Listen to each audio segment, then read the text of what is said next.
Randall Hughes with GodGlorified.com, and we're commenting on today's reading for November the 16th. And our reading today was from the Reese Chronological Bible, in which we read from John chapters 18 and 19, Matthew chapter 27, Mark chapter 15, and Luke chapter 23. And this was the continuing trial of Jesus. And during this portion of the trial, they continued to mock him. They put on the purple robe, and he was scourged. They hit him with the reed. They mocked him, calling him King of the Jews repeatedly.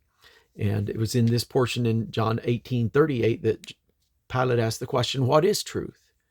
Here he was, the one who was truth personified, the way, the truth, and the life.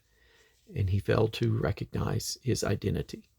God help us to properly, correctly identify Jesus as the Savior and Lord of our lives, and to make him Lord of our lives, not just say that he is, but to make him Lord of our lives.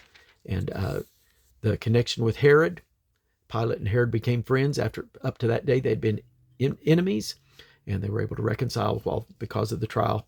Jesus has a way of bringing people together, and if they allow him to, and somehow that caused reconciliation there. But Pilate's wife had warned him that she had suffered many things in a dream about this innocent man. And when he called himself the Son of God, that was something that caused him, when he heard that he was the Son of God, that caused him to pause and have some concern. Of course, he washed his hands, saying he was innocent of the blood of this innocent man. And but they had the feast where they would release a prisoner. They released them. They cried out for Barabbas, and they said, "Let his blood be on us and on our children." And my, that has been the case since then. And